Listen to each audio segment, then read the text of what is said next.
Abramos nuestra Biblia. ¿Cuántos han estado leyendo el libro? Sí, qué bien, un buen número de manos alzadas. Y bueno, este fin pasado cerramos el tema de pasión por la intimidad, sí, bueno, la lectura y los temas que pudimos ver, pero no cerramos el tema. Sí, ¿cuántos han abierto esta llave de la intimidad con el Señor? ¿Sí? Es muy importante que como iglesia cada palabra, cada mensaje, cada reto que recibimos lo llevemos a la práctica, ¿sí? Y hoy vamos a iniciar la segunda pasión, que es pasión por la iglesia. Diga conmigo, pasión por la iglesia. Y yo le decía a mi esposo, porque me dijo, comparte. Y yo, pues sí, ¿verdad? Sí, pues tenemos que estar ahí, ¿no? Y yo, pasión por la iglesia. Y digo, es que yo amo la iglesia, me gusta servir al Señor, pero no sé por dónde, le decía yo. Hay tanto de la iglesia, hay tanto que nosotros como iglesia debemos saber y debemos practicar. Y yo le decía, pero no veo así como que el panorama, ¿no? Y hace rato en la tarde, Dios me así, ¿no? Así que casi que me abrió en un texto, y yo quiero que me acompañe ahí, Primera de Pedro 2:9. Quiero que me acompañe ahí, porque de ahí quiero partir todo lo que vamos a ver en esta noche, y quiero que lo leamos todos juntos. Primera de Pedro 2:9. ¿Cómo dice ahí el título que viene en esa lectura? El pueblo de Dios. ¿Cuántos de los que estamos aquí somos pueblo de Dios? Amén. Codéale junto y dígale, yo sé que tú también eres pueblo de Dios. Vamos a leerlo. Primera de Pedro, 2:9. ¿Cómo dice? Fuerte, fuerte. Mas vosotros sois.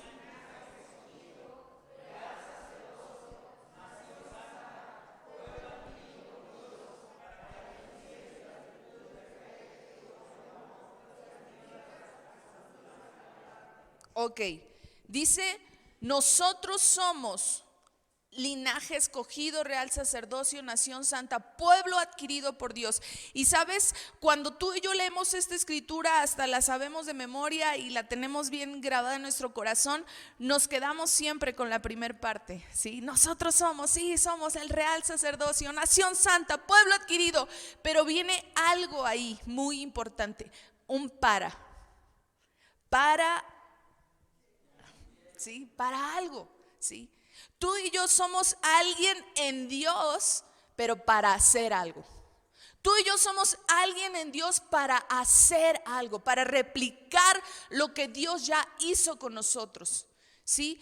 Tú y yo, fíjate cómo dice, en otro tiempo no éramos pueblo, pero ahora somos pueblo de Dios. Dice, en otro tiempo no habíamos alcanzado misericordia, pero ahora hemos alcanzado misericordia. Y si tú y yo antes no éramos, pero ahora somos, y antes no habíamos alcanzado misericordia, pero ahora tenemos la misericordia de Dios, es para que hagamos algo. Amén. Una de las pasiones que como iglesia debemos de tener, uno de los anhelos en nuestro corazón, es de ser y hacer iglesia. Somos iglesia. ¿Cuántos somos iglesia?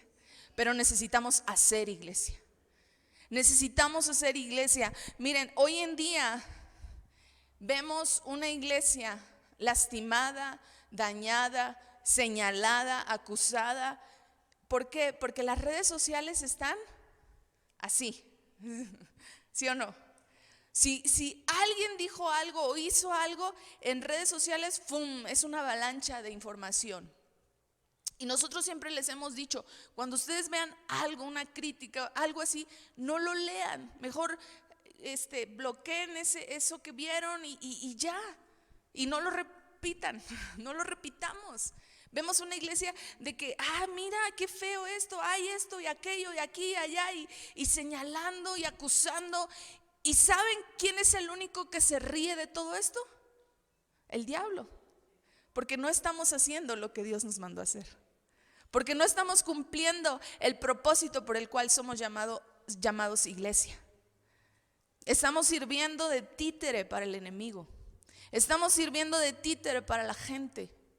Cuando tú y yo somos iglesia con el propósito de anunciar las virtudes de aquel que nos llamó de las tinieblas a su luz. Somos iglesia para proclamar lo que Jesús vino a hacer. Somos iglesia para anunciar el camino, la verdad y la vida. Somos iglesia para cumplir una asignación en esta tierra. Y hoy en día este propósito, amada familia, se está menguando. La iglesia se está apagando, la iglesia se está durmiendo, la iglesia está temerosa, no solo por el asunto de la pandemia, que por cuestiones médicas ¿cómo se dice? Políticas, sociales, se cerraron iglesias. No solo por eso, sino porque la iglesia que somos, que la formamos todos, y no solo aquí en Pachuca, sino en todo México y en todo el mundo, está perdiendo el propósito, la asignación de ser iglesia, de ser esa luz que el mundo está necesitando. El enemigo no quiere que el reino avance. El enemigo no quiere que el reino avance. Y obviamente crea distractores para que como iglesia nosotros perdamos ese rumbo y ese propósito. Pero tú y yo debemos de pararnos en la autoridad que tenemos en el Señor y decir: yo voy a cumplir mi asignación aquí donde Dios me ha puesto, sin importar si me dañaron, si me dijeron. Fíjense, algo bien curioso que sucede. Por una situación de que alguien dijo algo en mi contra, la gente dice: ya no voy a la iglesia. Pero oye, fue una. ¿Ven cómo le damos más importancia a las cosas negativas? Por una situación generalizamos todo. Por una caída generalizamos a todos. Por un chisme, por lo que quieras, generalizamos a todos. O a todo lo que se llama concepto iglesia, y no queremos participar de ello. Eso está ocurriendo. Eso ha acrecentado. Eso, amada familia, está apagando el propósito de la iglesia. Y no podemos decir: pues ya ni modo. Porque tú y yo debemos de abrazar el propósito por el cual el Señor nos ha salvado. Debemos de abrazar ese propósito. Quiero leerte una escritura que a mí me gustó mucho. Está en 2 de Pedro, capítulo 1, verso 1. Fíjate cómo dice: por lo cual, hermanos, tanto más procurad hacer firme vuestra vocación y elección. Eso léelo en tu casa y estúdialo. Después el pastor nos va a dar una predicación de ahí. Sí, porque lo está estudiando. Pero esto, fíjate, procura hacer firme tu vocación y elección. Tu llamado. ¿Por qué tú y yo somos hijos de Dios? Estamos cumpliendo el propósito por el cual Dios nos ha llamado. Él nos creó para que el mensaje de la cruz siguiera creciendo. Él nos creó para seguir predicando, para seguir hablando, no para estar murmurando o tristes o temerosos o con cosas que el mundo quiere apagar la luz de la iglesia. Y no podemos caer en lo mismo. El modelo de iglesia lo tenemos y lo vemos en el libro de los Hechos. En Hechos, tú y yo vemos historias, vemos testimonio de lo que la iglesia empezó. siendo. Y hoy se necesitan escribir más historias así. Hoy se necesitan escribir más historias como esas. Necesitamos pararnos en ese propósito que como iglesia tenemos del cielo. Necesitamos pararnos en esa asignación y amar a la iglesia porque nació en el corazón de Dios, porque no fue una idea que se le ocurrió a alguien, a alguna persona X, se le ocurrió al Señor, nació en el corazón de Dios. Y si ustedes estudian la vida de Pedro, ahí podemos ver mucho de lo que es iglesia, de lo que es Pedro, ¿me amas? ¿Se acuerdan? Y a ti te voy a dar las llaves del reino. Y luego vemos un Pedro en Hechos, ¡fum!, transformado y transformando. No podemos ser de la iglesia que señala a la iglesia. Porque cuando tú y yo señalamos a la iglesia, amado, agarra un espejo y mírate. Mirémonos. Nos estamos señalando a nosotros mismos. Cuando tú y yo señalamos a la iglesia, nos estamos señalando a nosotros mismos. Cuando tú y yo criticamos a la iglesia, nos estamos criticando a nosotros mismos. Y no podemos, no debemos hacerlo así. A lo mejor me vas a decir, pero es que está mal. Pues Dios será el que los juzgue. Tú y yo no venimos a eso. Tú y yo no venimos a señalar, a juzgar, a criticar. Tú y yo venimos a ver brillar la gloria de Dios a través de la iglesia. Tú y yo venimos a ver lo que una iglesia apasionada por lo que está en el corazón de Dios puede hacer. Y eso es lo que quiero decirte en esta noche. ¿Cuáles son los hechos de una iglesia apasionada? Así le puse a este mensaje. Hechos de una iglesia apasionada, basándome en hechos. Y no son varios, no les voy a decir son 20, 10, no. Yo solamente traje 4, pero hay más. Hay más. Y quiero que me acompañes ahí a Hechos 1, porque ahí empezó todo, ¿no? Hechos 1.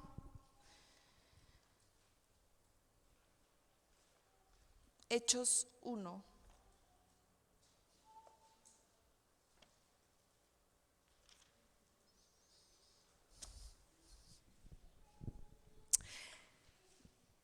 Y yo creo que todos hemos leído, ¿sí? Hechos, por lo menos Hechos 1, 2 y 3, todos hemos leído, ¿no? Sería bueno leerlo todo, hermanos. De verdad, encontramos joyas aquí. Hechos 1, 14, dice así: todos estos perseveraban unánimes en oración y ruego con las mujeres y con María, la madre de Jesús, y con sus hermanos. Aquí vemos lo que sucedió después de que Jesús asciende a los cielos. Vemos a unos discípulos que se quedan con una asignación que debían cumplir, que aún no entendían cómo lo iban a hacer, pero había órdenes que debían seguir. Y una de ellas era: esperen a la promesa. No se vayan, no se muevan. Sí se van a mover, pero esperen que venga el Espíritu Santo y entonces arránquense. Y dice la Biblia ahí: todos estos perseveraban unánimes en oración y ruego. El primer hecho de una iglesia apasionada es perseverar en oración y ruego. Dice ahí: perseveraban en oración y ruego, en oración y súplica, en oración y clamor. Orad sin cesar. Oraban. Había una situación complicada, oraban. Había una decisión que tomar, oraban. Había un camino que elegir, oraban. oraban, dice perseveraban en la oración. Una iglesia, familia, una iglesia apasionada es una iglesia que persevera en la oración. Necesitamos ser esa iglesia, perseverar en la oración, perseverar en la oración, perseverar en la oración. ¿Cuántas veces nos han dicho o hemos nosotros dicho a ustedes, por favor vengan a orar, vamos a esto, porque sabemos que ahí está la clave de todo, familia? Una vez Pablo testificaba de esto, de un consejo que nos pidió y que le dijimos, ora. Ay, ¿a poco así nomás? ¿Y qué dijo? Ahí estuvo la llave. Y a lo mejor usted va a venir y va a pedir un consejo y la primera respuesta que va a obtener es, ¿y ya oraste? ¿Y qué te dijo Dios? Porque necesitamos entender que la oración es esencial en la vida de la iglesia. Tu vida de oración va a determinar tu propósito, va a determinar tu destino y va a determinar que estés cumpliendo el llamado de Dios en esta tierra. ¿Cómo vamos a cumplir el llamado de Dios en la tierra si no sabemos o no tenemos una vida que persevera en la oración? Perseveramos en otras cosas, en otras áreas, pero si la vida de oración no está siendo alimentada, creciendo, híjole, vendrá un declive, habrá un tapón que no deje avanzar lo que Dios quiere hacer. Hechos 2:1, fíjate cómo dice: cuando llegó el día del Pentecostés, estaban todos unánimes juntos, estaban todos reunidos en un mismo lugar. Cuando llegó el día del Pentecostés, estaban ahí. ¿Y qué dice la escritura? Y de repente vino del cielo un estruendo como de viento, el cual soplaba y llenó toda la casa donde estaban todos sentados. Iglesia, cuando tú y yo tenemos una vida de oración, va a venir el soplo del Espíritu. De repente va a venir esa respuesta. De repente va a venir lo que necesitamos. ¿Es así? Mi vida de oración traerá los de repentes del cielo. Tu vida de oración traerá los de repentes del cielo. Ahora júntalo. Nuestra vida de oración traerá los de repentes del cielo. Amén. Amén. Capítulo 3, versículo 1, empieza diciendo: Pedro y Juan subían juntos al templo a la hora novena. ¿Y qué más dice? La hora del partido de fútbol. La hora de la oración. La hora de la oración. Subían juntos, estaban juntos, unánimes en oración. Había una unidad en esa búsqueda, en esa oración. Había una unidad que los hacía clamar. Había ese clamor de un mismo sentir. Fíjate, el capítulo 6, versículo 4 dice: nosotros persistiremos en la oración. Persiste en la oración, persevera en la oración. Tú y yo, nosotros, ahí, anótate ahí: voy a persistir en la oración. Persistiremos en la oración. Número 2,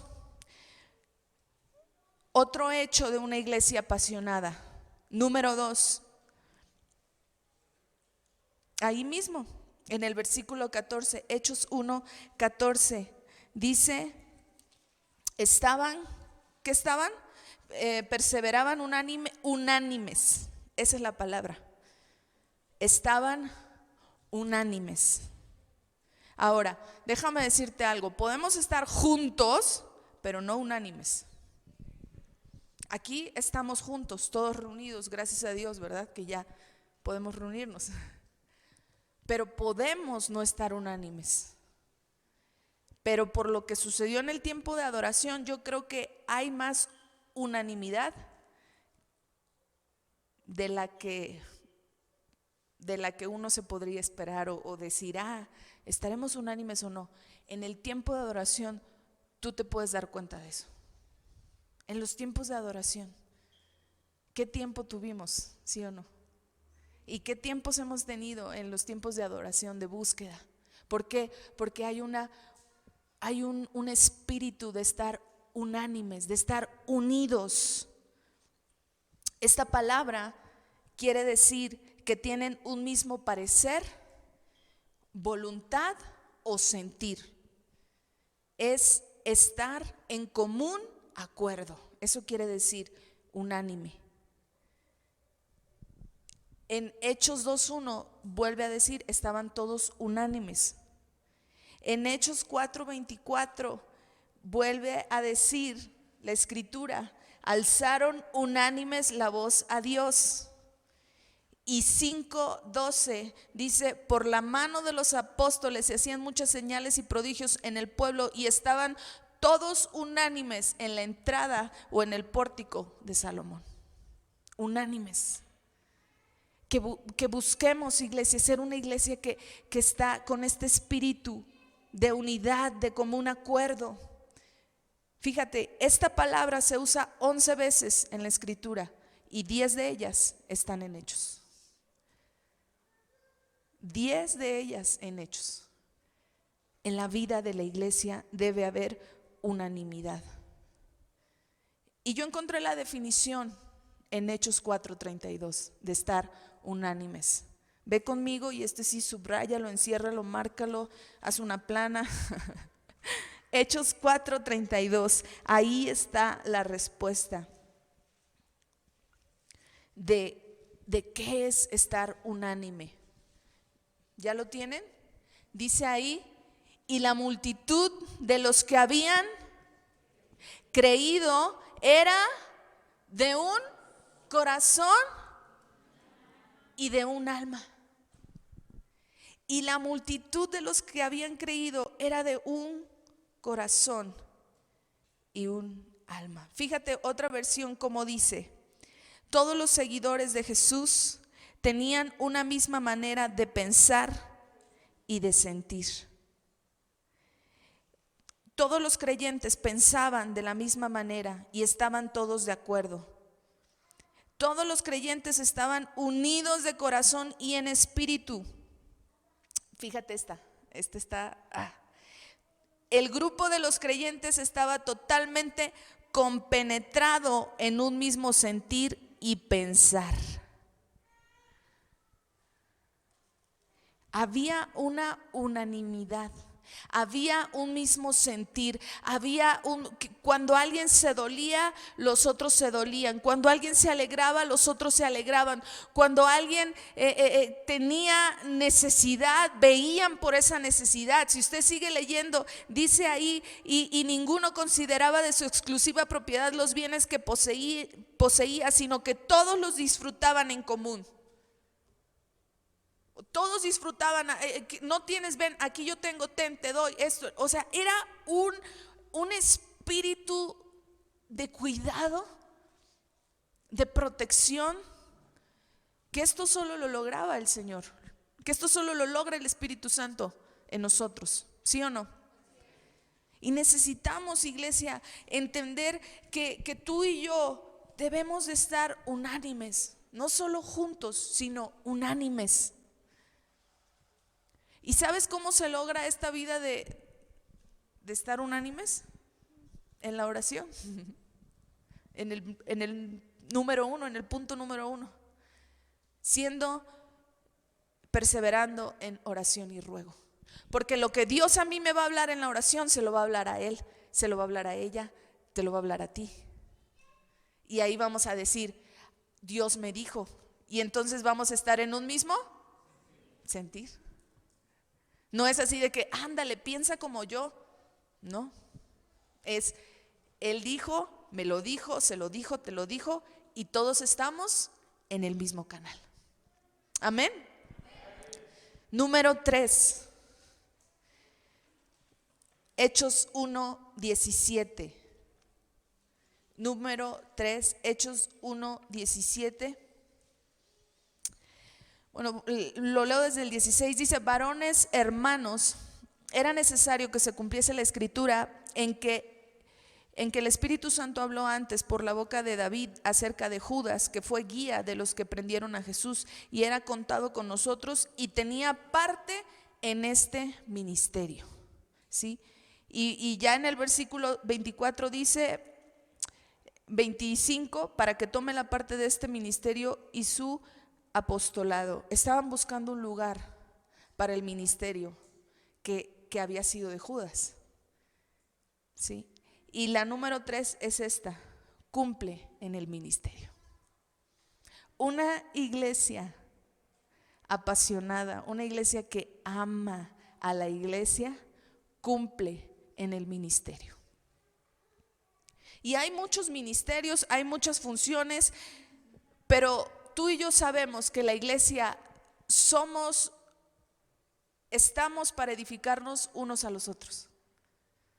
La función que están haciendo los chicos allá arriba, nosotros no la podemos hacer porque estamos aquí abajo predicando, o a veces estamos tocando, o no la pueden hacer ellos, o la maestra que está ahorita con los niños. ¿Sí? Cada quien tiene un rol. Di conmigo: yo tengo una función. Ahora, ¿qué sucede cuando no ocupamos algo? ¿Qué sucede cuando algo tiene un uso y no se lo damos? Fuerte. Se echa a perder, se oxida, se atrofia, se descuida, así, igualito. Cuando tú y yo no cumplimos con la encomienda, con el ministerio que tenemos,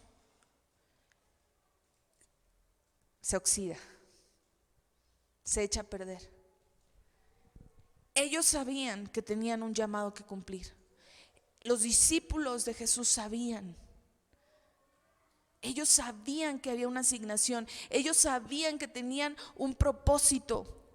Y la iglesia tiene un propósito. En estos tiempos la iglesia tiene un propósito. La iglesia no ha dejado de ser iglesia. La iglesia hoy más que nunca necesita brillar. Hoy más que nunca necesitamos servir. Hoy más que nunca necesitamos cumplir con ese ministerio. Fíjate cómo dice ahí: necesitamos aquel que tenía parte en este ministerio y él se cargó. Necesitamos a alguien que venga y que cumpla. ¿Cuántas veces nosotros como pastores tenemos que preguntar: ¿quién quiere servir? Porque hay muchas áreas donde podemos servir. Esta palabra ministerio se traduce como diaconía, del griego. Diaconía, que indica servir, que indica servicio. O sea que es una actividad que se ejerce con el servir. A lo mejor tú me vas a decir: yo no tengo ningún ministerio. ¿Estás sirviendo? Eso es un ministerio. Servir es ministerio. Di conmigo: servir es ministerio. Tú y yo tenemos que cumplir con nuestro ministerio, con el ministerio que Dios nos ha dejado. Tú y yo tenemos que cumplir con esa asignación que como iglesia, con la función que como iglesia, porque hay funciones individuales que cada uno de nosotros tenemos que hacer. Y que si no las estamos haciendo, que si no las estamos cumpliendo, se echan a perder. Acompáñame a Hechos 6, por favor. Hechos 6, viene ahí la elección de 7 diáconos. Dice: en aquellos días, como creciera el número de los discípulos, hubo murmuración de los griegos contra los hebreos, de que las viudas de aquellos eran desatendidas en la distribución diaria. Entonces los 12 convocaron a la multitud de los discípulos y dijeron: no es justo que nosotros dejemos la palabra de Dios para servir a las mesas. Buscad pues, hermanos, de entre vosotros a 7 varones de buen testimonio, llenos del Espíritu Santo y de sabiduría, a quienes encarguemos de este trabajo, y nosotros persistiremos en la oración y en el ministerio de la palabra. Agradó la propuesta a toda la multitud y eligieron, fíjense a quién eligieron para servir las mesas: a Esteban, varón lleno de fe y del Espíritu Santo; a Felipe, a Prócoro, a Nicanor, a Timón, a Pumba, a Pármenas y a Nicolás, prosélito de Antioquía. ¿Se dan cuenta? Para servir las mesas, Esteban. Y sí sabemos quién es Esteban, ¿verdad? Dice, y sigue leyendo ahí, y Esteban, versículos 8, me salté hasta el 8. Y Esteban, lleno de gracia y de poder, hacía grandes prodigios y señales entre el pueblo, pero su ministerio era servir las mesas. Hay ministerio que tenemos que cumplir, y aparte él seguía haciendo la labor de iglesia. Grandes prodigios y señales entre el pueblo. ¿Qué estaba haciendo? Predicando. Y ese es el número 4 y con el que quiero terminar. Si me apoyas. El número 4. No, es que yo ya sirvo en la iglesia, pastor. Yo no puedo predicar. No me salen las palabras. Todos podemos predicar. Y no hablo de predicar aquí en el ministerio de la enseñanza, en el púlpito en la iglesia, sino allá afuera, entre el pueblo. Decimos: ¿por qué no vemos esos grandes prodigios y señales? ¿Por qué no vemos a la iglesia de los hechos? Porque la iglesia ya no va. Ahora nos hemos acomodado en un ministerio interno de servir solo en la iglesia, y hemos olvidado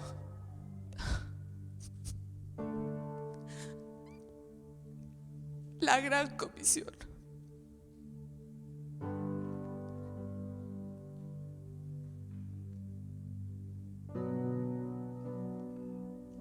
Hemos olvidado el vayan y prediquen a otros.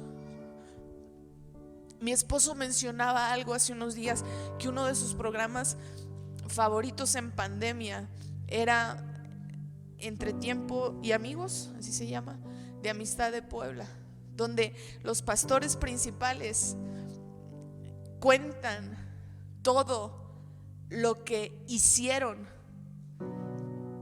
para estar donde están ahora. Y algo que decía el pastor, muchos preguntaban: ¿y cómo lo hicieron? Y aquí, acá, acá. No hay fórmula, simplemente fue gracia de Dios, pero sí hacían cosas. Renunciaron a trabajos, a posiciones, a nombres grandes. Renunciaron a eso por servir a Jesús. Renunciaron a ministerios fructíferos internos por irse a predicar a otros lados. La directora del Instituto Bíblico, que es Rocío Torres, que ustedes la conocen, que es una amiga también para mí, decían ellos: cuando el ministerio infantil tenía 1000 niños, me mandaron de misionera a Argentina. Nunca, dijo el pastor, nunca hemos visto tantos niños en la hacienda como es en esa época. Teníamos 1000 niños y me dicen: requieren de tus servicios en Argentina. Adelante. Así, obedeciendo. Ese es otro de los puntos, pero ya no me dio tiempo. Sí, porque el Espíritu Santo les hablaba y vete aquí, a ver Felipe, vete aquí, allá, y así, y ¡fum!, se iban. Luego al que mandaron por este Pablo, ¿sí se acuerdan de esa historia? Le mandan y le dicen, ve, ahí está en un cuarto, encerrado, porque no puede ver. Y él dice, híjole, pero ¿has escuchado que mata a los cristianos? No sé si me pueden ayudar con un Kleenex, por favor. Pero fue, sin importar su propia vida. Gracias. Sin importar el costo, esa obediencia de ir a predicar. Es que me da pena. Pues si ni te conocen, tú háblales. Y ese es el número 4. Termina como terminó mi esposo el domingo. Alza tu voz. Ese fue el punto número 5, ¿verdad? De la prédica del domingo. Alza tu voz. No lo olvides. Hechos 2:14. Hechos 2:14. Entonces Pedro, poniéndose en pie con los 11, dice, alzó la voz y les habló diciendo, y ahí en lugar de Pedro pon tu nombre. Entonces Ana, entonces Pati, entonces Juan, entonces alzó la voz y les habló diciendo, y se avienta un mensaje que al final dice ahí, se añadieron aquel día como 3,000 personas. Ese fue el resultado.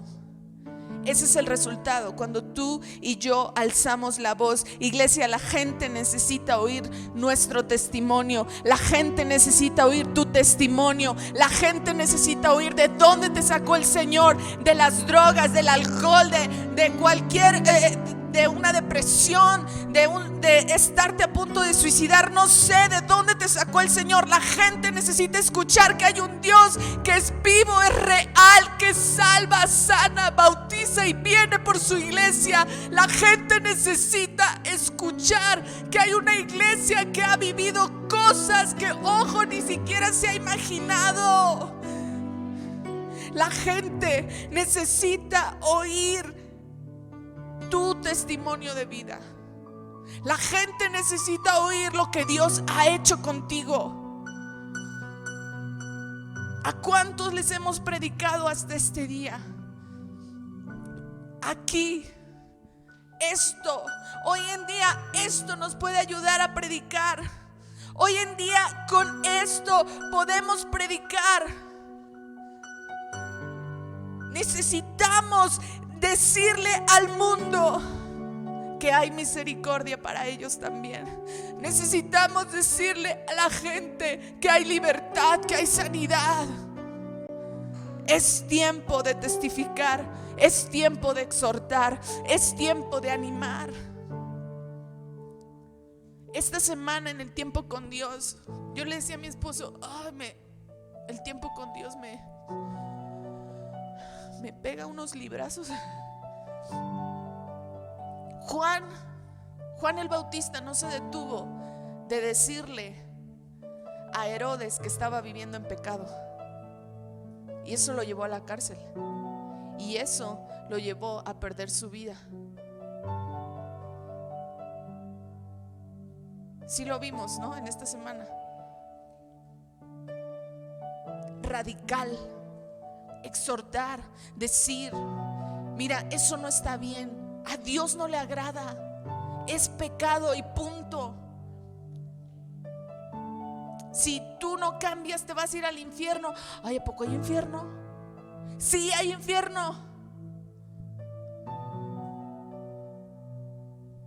Necesitamos predicar, hablar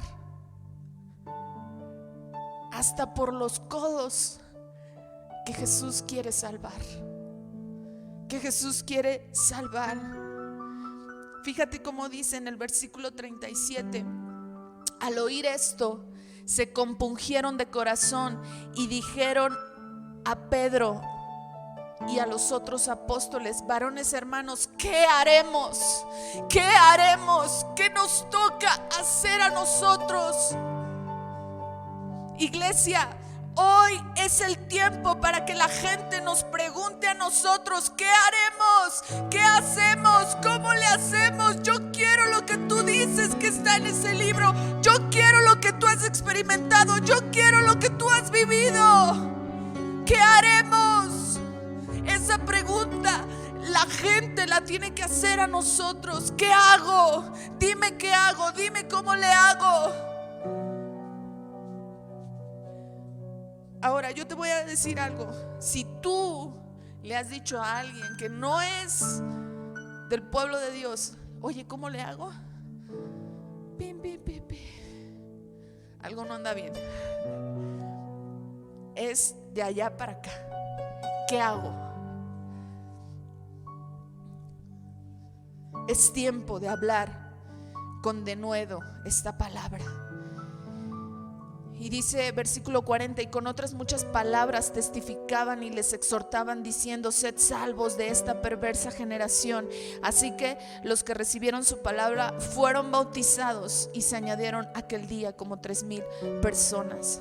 Y perseveraban en la doctrina de los apóstoles, en la comunión unos con otros, en el partimiento del pan y en las oraciones. Y sobrevino temor a toda persona, y muchas maravillas y señales eran hechas por los apóstoles. Y todos los que habían creído estaban juntos y tenían en comunión todas las cosas. Iglesia, esto es hacer iglesia. Esto es ser iglesia. Esto que vemos aquí es para estos tiempos también. Esto que vemos aquí escrito no ha caducado. Esto que vemos aquí escrito es para ti, es para mí, es para nuestros hijos. Una iglesia que se apasiona por lo que hay en el corazón de Dios, alza su voz. Alza su voz en medio de un mundo que a lo mejor no quiere escuchar. Alza la voz. En medio de un mundo que prefiere otras respuestas, alza la voz. Alza la voz. Alza la voz. Ponte de pie en esta noche y alza tu voz. Vamos a alzar nuestra voz en esta noche. Vamos a levantar una oración para ser la iglesia que en tiempos de dificultad no se detiene, que en tiempos de dificultad avanza, que en tiempos de dificultad no se contiene. Oh Señor, ayúdanos a ser esa iglesia que tú quieres ver, esa iglesia que anuncia, esa iglesia que proclama, esa iglesia que sabe que nació para un propósito. Señor, ayúdanos. Vamos, iglesia, levanta tu voz, levanta tu voz. Empieza a pedirle al Señor que te dé denuedo para hablar su palabra, que te dé denuedo para compartir, que te dé denuedo para hablar, para proclamar. Oh Señor, ayúdanos, ayúdanos. Hoy venimos ante ti unánimes a pedirte: ayúdanos a ser la iglesia de estos últimos tiempos. Ayúdanos, Señor, a ser una iglesia que ama la iglesia, pero que ama su asignación también, Señor. Ayúdanos, Espíritu Santo. Oh Espíritu Santo, ven. Ven ahora, Espíritu Santo, a la iglesia, al cuerpo. Oh Sharabakaya si. Orihananaya se.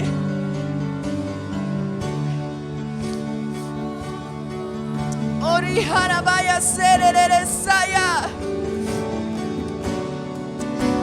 Ayúdanos, Señor, a ser la iglesia. A ser la iglesia en este tiempo, a hablar de ti, a proclamar tu verdad. a decir que solo tú eres el camino, la verdad y la vida. Oh Señor, perdónanos si no hemos hecho nuestro trabajo. Perdónanos, Señor, si no hemos hecho lo que nos toca. Perdónanos, Señor, si no hemos hecho lo que nos corresponde. Oh Sharabakaya Sarabayasi, Orihamamaya. Levántanos, Señor, levántanos, levántanos como una iglesia que persevera en oración, una iglesia que está unánime, una iglesia que cumple el ministerio y una iglesia que alza la voz para alcanzar a los perdidos. Oh Señor, levántanos, levántanos, despierta la iglesia que se ha dormido. Despierta tu iglesia, Señor. Oh, Sharabayasi. Oh, despiértanos. Queremos ser esa iglesia que tú anhelas, que anuncie tus milagros.